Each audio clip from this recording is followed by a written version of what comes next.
The graffiti problem in Bradford is generally not on someone's residential home, where it would affect someone living on a fixed income who wouldn't have the ability to pay for the remove of the graffiti. I've asked dozens of people, what would you do if you came out of your house and found that you'd been a victim of graffiti? After you got mad and called the cops, the first thing you do is you'd clean it up or paint over it. And that's all we're asking, or this ordinance is asking the property owners to clean it up within a reasonable amount of time. This ordinance is asking for them to clean it up within 30 days in the winter or 15 days in the summer.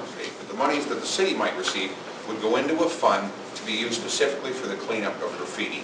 Because the chemicals are very expensive. As Chip DeMille knows, sometimes you can spend a few $100s trying to clean up one area of graffiti in your building. I talked to every single place in the city of Bradford yesterday, and actually one additional one today we didn't know of, that sells spray paint. Not a single one of them had a problem banning the sale of spray paint to minors. About half of them already did do that, and remarkably, a couple of the ones that did still sell spray paint to minors have been victims of graffiti themselves. They thought it would be a great idea. They had no problem stopping selling to minors. Well, that's the idea. The city of Bradford is drug or gang related with groups outside town. A lot of it is groups of kids within the community, kind of wannabe type things. There's zero evidence that any of it is drug related. But are they citizens? What, excuse me? Are they new to the community? Well, we could catch them, we could tell you, but the ones we thought, no matter how creative they were and how good it looked, they were local boys. What are they? They were pretending.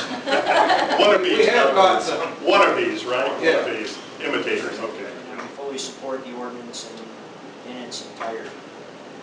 And that if we can take the time to do it on any one of our many properties, there's no reason anybody else can't.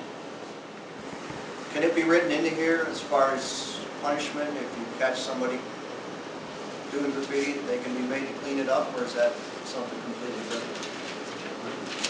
No, that's up to the discretion of the judge with restitution. He could request community service from them. He could request that they clean up the place where they graffitied and maybe go help the city workers. We're hoping that they'll give us some aid. But we can't dictate to the judge. That's up to the judge's discretion. There's a state law, state statute that provides the parameters within which the city can set forth punishment. This pretty much mirrors it. Okay, he can't tell the judge he has to impose a $1,000 fine for a summary violation. It's just Absolutely. So this is pretty much what we can do. How about as far as across the board, private, public, state, as far as having to remove it? Does that apply to everybody? PennDOT, City of Bradford, private residents? As is written here, it would apply to everyone. There wouldn't be any exceptions. I know the issue is the problem about what about city property, the state property, but as it's written here, am I correct, Mark? It applies to everyone. Bodies full of One of the things we're doing is in our future plans when we have the money is putting in a surveillance system inside as well as putting a camera in our alley. Several businesses downtown put in surveillance cameras already. That's one of the things we're doing. And it'll be a night vision camera so you can see what the heck's going on, not just the shadows.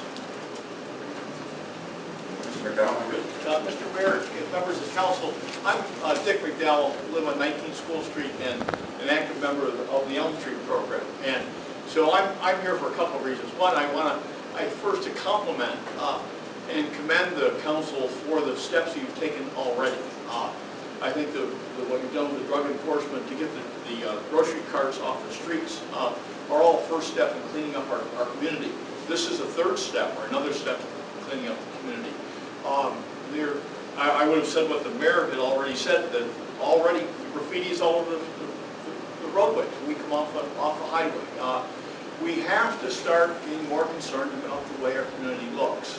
And what I'm hoping is that this is a continuing series of ordinances which will protect property owners from city blight, from blight next door, that there will be other changes that will come about with code enforcement, that this is just the beginning. And so I compliment you on what you've done to date.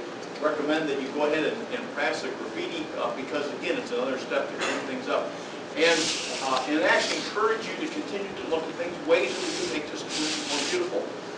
What has gotten me really upset over the time is that I have sat for years in this community, born and raised in this community, lived across the street from one of Bob Goodman's houses, never ever complained about the fact of the way that looked.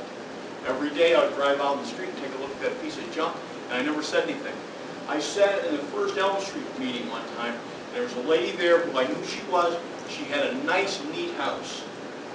She had 2 neighbors, which are rentals next to her, pieces of junk. She complained, she said, what am I gonna do about this? How's anybody gonna help me? And I think it's about time that we, property owners, stand up for rights. We do not have to live in a blighted city.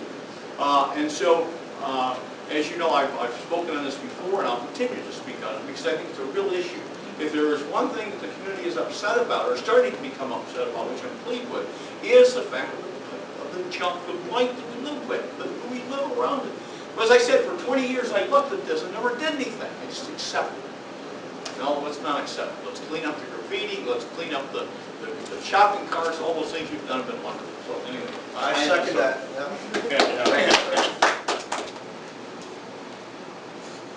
See, my problem is I just have I have a problem with the whole concept. I see where you're coming from, school thing. We're not looking to go out and bust kids making school clothes, but, you know, to go after the graffiti. And I see where your point is, but there's ways around it But there's a for the big parents to difference get between a informed. 6-year-old buying it and a 16-year-old buying it. Daddy doesn't go with them to the store very often. Maybe they should. Huh? I said maybe they should then. I mean, Do you have any thoughts there, Councilman Bingham? I agree with Mr. Benton to a point. I mean, we have discussed this privately. I am fully in favor of the graffiti ordinance, but I think there has to be allowances for the legitimate use of the products. I mean, I don't know the answer. I wish I did, but maybe the proper thing to do is go ahead and pass the ordinance, and we'll have to adjust as we go, if necessary. Special circumstances are allotted if you read into section 4. It does a lot for that. Yeah. Wouldn't ban it entirely. Councilwoman? Yeah, I'm pretty much going along with it. Listen to the whole thing here. I think I'm going to reinforce a little bit of what Lisa said.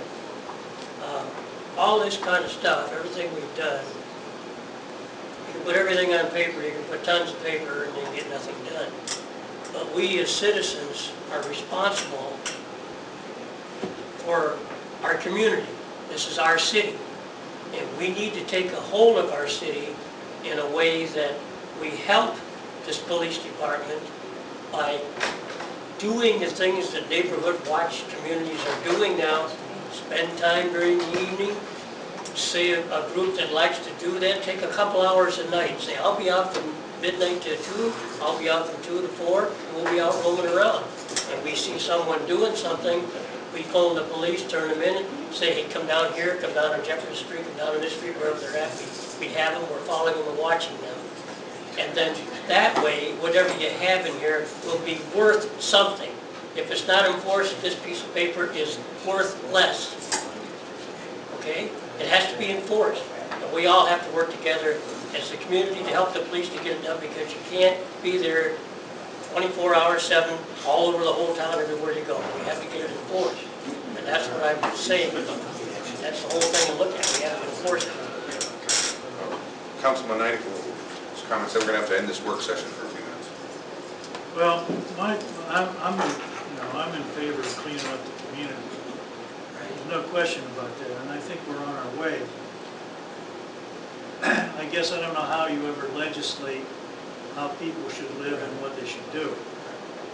But I guess what I would like to see us is to be able to have a uniform, whether everybody adopts the same draft or whether they don't. But I really think to make this thing meaningful to the area is that the townships and us all adopt this particular ordinance. Because I think that if we show a bigger united front towards this whole project, I think it's going to go personally a lot farther.